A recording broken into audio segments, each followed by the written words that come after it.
नमस्कार दोस्तों, स्वागत है आपका वैक्सीन सीरीज के थर्ड वीडियो में। हम आपको बताएंगे एफिकेसी के बारे में। आपने लोगों से न्यूज़पेपर में या टेलीविज़न पे एफिकेसी शब्द सुना होगा। एफिकेसी एक बहुत ही इम्पॉर्टेंट कॉन्सेप्ट है वैक्सीन्स के ट्रायल में। एग्जाम्पल के तौर पे मान लीजिए कि एक वैक्सीन की एफिकेसी 95% है और उस वैक्सीन से 100 लोगों को वैक्सीनेट किया गया है, तो इसका मतलब ये नहीं कि 5% लोगों को कोविड-19 हो ही जाएगा। दूसरी बात ये कि मान लीजिए वैक्सीन ए की एफिकेसी वैक्सीन बी की एफिकेसी से ज़्यादा है, तो इसका मतलब ये नहीं कि वैक्सीन ए वैक्सीन बी से सुपीरियर है। ये एग्जाम्पल्स आपको ज़्यादा समझ में नहीं आए होंगे, इसलिए आइए इसे डिटेल में खंगालते हैं। इससे पहले आपको एक टर्म के बारे में बता देते हैं जो कि है प्लेसिबो। जब कोई भी साइंटिफिक एक्सपेरिमेंट किया जाता है तो उसमें दो ग्रुप बनाए जाते हैं। एक ग्रुप को एक्चुअल ट्रीटमेंट दिया जाता है और दूसरे ग्रुप को फेक ट्रीटमेंट दिया जाता है, लेकिन साइकोलॉजिकली दूसरे ग्रुप को विश्वास दिलाया जाता है कि उनको एक्चुअल ट्रीटमेंट ही दिया जा रहा है। इस प्रकार के फेक ट्रीटमेंट को प्लेसिबो कहा जाता है।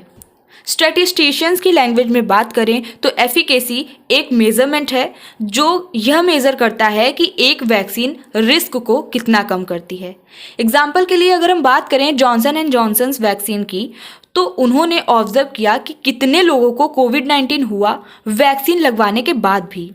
फिर उन्होंने इस फिगर को प्लेसिबो वाले ग्रुप से कंपेयर किया कि उनमें से कितने लोगों ने कोविड-19 को कॉन्ट्रैक्ट किया है। प्लेसिबो ग्रुप और ट्रीटमेंट ग्रुप के रिस्क के डिफरेंस को परसेंटेज में कैलकुलेट किया जाता है। यहाँ पर 0% का मतलब है वैक्सीनेटेड पीपल को उतना ही रिस्क है जितना कि प्लेसिबो ग्रुप को। 100% का मतलब है वैक्सीनेटेड पीपल पूरी तरह सेफ हैं। एफिकेसी को कुछ और फैक्टर्स भी इन्फ्लुएंस कर सकते हैं, जैसे कि ट्रायल की डिटेल्स। पहला फैक्टर हो सकता है कि कौन सी जगह पे ट्रायल किया गया। जैसा कि जॉनसन एंड जॉनसन की बात करें तो उन्होंने 3 जगहों पे ट्रायल किए थे, United state, Latin America, south Africa. इनकी ओवरऑल एफिकेसी यूनाइटेड स्टेट की एफिकेसी से कम थी। एक रीज़न इसका ये है कि अफ्रीका के ट्रायल साइट में एक नया वेरिएंट आ गया था जिसका नाम है B.1.351। इस वेरिएंट के पास कुछ ऐसे म्यूटेशंस थे जो इसके वैक्सीनेशन के एंटीबॉडीज से बचने की एबिलिटी देते थे। साउथ अफ्रीका में जॉनसन एंड जॉनसन की एफिकेसी 64% थी और यूनाइटेड स्टेट में 72% थी। एफिकेसी तब भी इफेक्ट हो सकती है जब हम उसके आउटकम्स पर ध्यान दें। जॉनसन एंड जॉनसन की एफिकेसी 85% हो जाती है अगर हम उसकी एफिकेसी सीरियस केसेस के अगेंस्ट में देखें।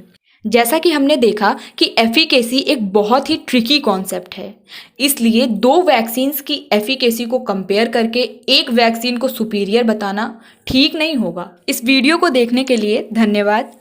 अभी अभी हमने इस चैनल की शुरुआत की है और हम दिन पर दिन इम्प्रूव करने की कोशिश कर रहे हैं।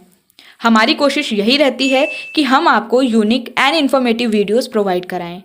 अगर आपका कोई भी कमेंट, कंसर्न, क्वेश्चन या सजेशन हो तो आप हमें कमेंट बॉक्स में या हमारे जीमेल पे बता सकते हैं। धन्यवाद।